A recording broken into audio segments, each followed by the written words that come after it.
Hey everybody, it's Martha. Welcome to my Shabby Craft Studio. Today we're going to experiment. So I've been trying to find a recipe to make clear gesso. Don't ask me why I want it. I don't know. Sometimes I want gesso, but I don't want the white. So I found one. I don't know if I'm going to have enough glue for a whole cup. But it says use cheap glue, and I read somewhere the Elmer's glue all is supposed to be better than the school glue. I don't know why. Anyway, I do have enough glue. All right, so it is 1 cup of glue, 1/4 cup of water, and I didn't bring a measuring cup in here, and 4 to 5 heaping tablespoons of marble dust or calcium carbonate. I don't know if the calcium carbonate is going to give me the clear. The marble dust is supposed to be calcium carbonate with something taken out of it. I'm not going to have a 1/4 measuring cup for water. All right, I'm going to stop the video. This video is not going well. All right, hold on. Got my 1/4 measuring cup. And no, it's not a liquid measuring cup, I know. But that's okay. All right. And then 4 to 5 heaping tablespoons. So I only have in my mixology bits, this is from my fiber dyeing days. This is a half tablespoon. And I happen on, I'm going to count, and that's a half. So 1, 2, 3,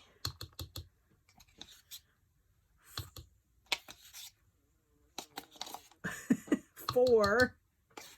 All right, I'm going to mix that. I happen to have the calcium carbonate because we used to feed it to one of our dogs.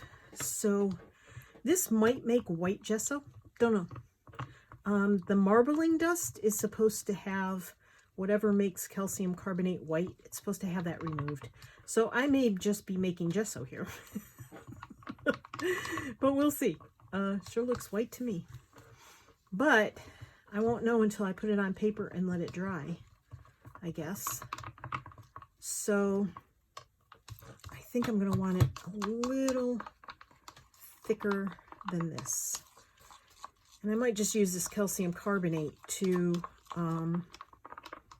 thicken up some gesso that I have from Walmart that is really watery. I mean, way, way watery. It's just too watery for me. And I'm sure if I leave this a little bit, it's going to thicken as it absorbs. Just stirring a powder into liquid doesn't really always make it absorb. Sometimes you let it sit. Yeah, I have a feeling that's going to be white. Well, you know. So I'm going to put the 5th heaping tablespoon in there. Now, this is a half tablespoon, 4 to 5 tablespoons. And you can use cornstarch too, but cornstarch is white too. So I don't know. I don't know if that would make it white as well. So the marbling dust might be the only way to get clear gesso. And if this is white, that's okay. I don't really know what I would use clear gesso for, but I thought, hey, I'll give it a try because I have this calcium carbonate left. We have 2 jars of it, in fact. We used it for one of our dogs, and she has since passed away. The other dog has calcium citrate in his food, and yeah, so that's different than calcium carbonate. I don't know how, but however it's done, it's different. So, but his diet had to be a little different than hers because he had bladder stones, which is why, or he had them in the past, and we're trying to prevent any more from happening. And hers was a lack of processing protein. Her kidneys weren't working correctly. So And in the end, that's kind of what did her in, unfortunately. And she was a year younger than Evan. So it was sad to see her go. That's still really, really thin. But, you know, Gesso isn't like, what's the word I'm looking for? It's not modeling paste. Let's face it. I probably could have done with a little less water, but that's okay. So, let's see. I need to put it on something to know if it's going to dry clear, right? So I'm going to take, this is a, oh my goodness gracious me. Oh, I know what I'm going to use. I use my book because I don't really care if this is my Journal to Inspire book. And we are going to, here's what I've used. It's from Amazon. It's calcium carbonate, and I can't really tell you how much it cost because I don't remember. And rather than let it go to waste, I'm trying it here. And I'm using an empty container that had ice cream in it because ice cream is my big downfall. All right, so I painted this page, and I think what I'm going to do is try this Gesso. I'm looking for my Gesso brush. There it is. And let's see what happens. I might have to, I mean, like I said, I might have to let this sit. It's got a weird fuzzy in it, for one thing. All right. What's going on, white? But you know, glue dries clear. And all you're doing is adding a thickening agent to it. So I want to lighten this up a little. And we'll see. We shall see. I might have to wait for this to dry. Definitely has a gluey consistency. Now, regular Gesso, you use glue for white Gesso. You would use glue, white acrylic paint, and water. And for, oh, maybe use something else too, as a thickening agent. But for black Gesso, you substitute the white paint for black paint. You can make Gesso any color you want it. But there's lots of DIY recipes online. So, you know, you just have to look around. I put the wrong cap on the, on the calcium carbonate. Like, where's the brown cap? Well, guess what? Both caps fit that bottle. So there's the brown cap that goes on there. And I'm going to write in marker, clear, ooh, just stuck my hand in it. Clear Gesso. Actually, I'm going to write Gesso. Gesso. And then underneath I can write clear, if it dries clear. I have two other containers here. One is glue, and I have not written that on here. And the other is regular Gesso. And what this is the Walmart stuff. And it's really, really thin and watery. This is definitely thicker, the one I just made. And this one I need to write watered down tacky glue, which you could also use for the Gesso, tacky glue. So I have Gesso. This is white for sure. And this actually, I think, is clear, is drying clear. This other one. Woo! I have a bunch of spoons piled up over here. Let's see. Just in case, that's for mixologing. That's for my mixologing. So let's see. I think this is going to dry mostly clear. So I'm going to set it aside, and I'm going to show you a couple of other things I have worked on today. I did some jelly plate stuff today, and I want to share that with you. I just had to turn my heater down. I'm jumping up and down like a rabbit in and out of this chair. So let's see if I can get true colors here. That's coming up gray, but it's actually brown, and might be better I hold it further away. This is a lot of browns, and it's got a little tiny teensy bit of gold. You can barely see it in there. And this one is browns with more gold in it, as you can see the shimmer. I just love the touches of gold. Now this is showing up white. I wonder if that's my light. I don't know. That's showing up white. Maybe too much light. Let me see what happens. Ooh, that's dark. But that's actually showing up more. All right, we'll turn the light on. This is all like tans and brown and gold. And this is just on some paper that something was wrapped in it. I think that's IKEA wrapping. I did a glassine bag, and I'm testing it to see if the paint comes off. So far, I don't think it's going to. I think that's sticking, so I'm probably going to do more glassine bags. And this is tissue paper. I've been having a blast. That's tissue paper. And what I did was I did it on the waxy side of the tissue paper. So this side of the tissue paper is the non-waxy, non-shiny side. So that's kind of cool. It sits more on the surface on the shiny side and on the surface of the glassine bag. You can definitely feel it's a rougher surface. And then this is the back of a calendar page. So I did this one as well. And these are all going to be, I'm just going to tear them up and use them in my collage and as backgrounds. But we're thinking of selling some of the papers that we make.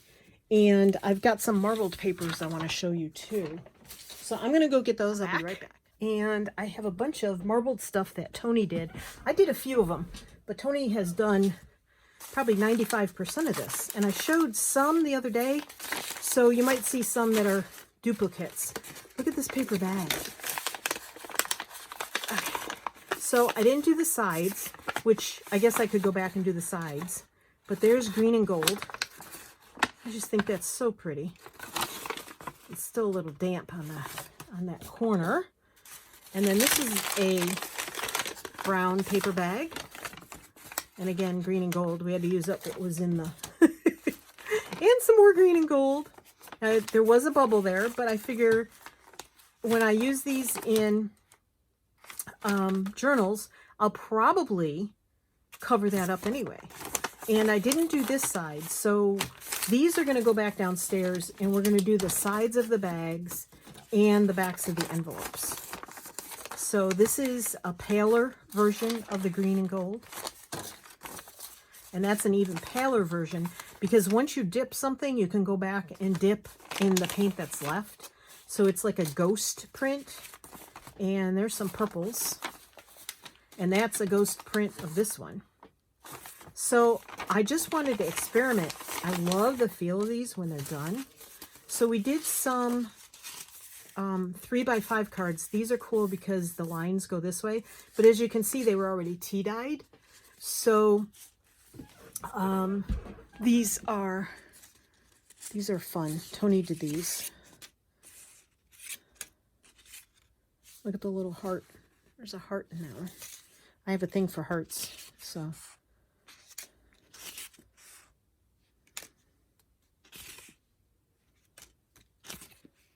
And he's been really experimenting and playing and having a blast because, you know, now I think some of these are from the first ones we did. So I'll just flip through these real quick. And you can see, actually, look at how intricate these got. Isn't that cool? That is very cool. So this was a ghost print.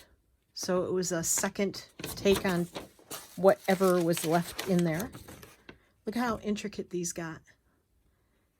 Now he dragged the paint to get these really fine lines, so he's getting really good at this. This reminds me of a cartoon when you see bam, pow, kaboom, right? And then again with a really fine mixture of lines. We're working on getting these bubbles to not appear, but you know, that's what happens sometimes.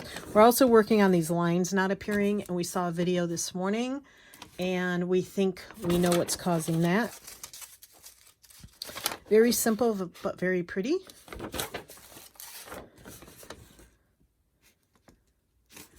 Now we scanned some of these, but I can't get the purple to come out right. And purple is my favorite color. And then blues.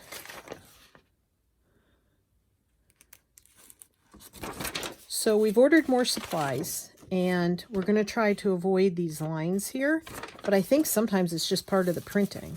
Okay, I think these are the ones that you've seen before. This pile here. That's what I call eggs. I call them eggs. Tony doesn't like it when I call them eggs. And then these. I love the black and whites. I think we've seen these before in the first batches.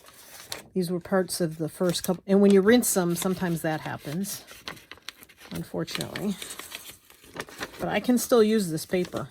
Trust me, I plan on using a lot of this paper. Now this had leftover paint in it from other parts, and that's okay with me. I like it. This the same way. He did black and white, but there were other colors left in the pan. This one I really love. Look at this. Look at that there. Is that not cool? I love that. This one I did. This is paper from IKEA. It comes on a roll for the kids to use. And I tried turquoise, which came out very light. These were from acrylic paints, the turquoise and the gold. And we're trying to figure that mixture out too. And again, in that video I saw this morning, I think we might have worked it out. I did scan some of them. And what I did was I told it to print 5x7s. So that's how they came out. And we could scan these and do full sheets. They'd be 8.5 by 11 if anybody thinks you're interested. Now see, the purples didn't want to come out. They came out very blue. This one came out the closest.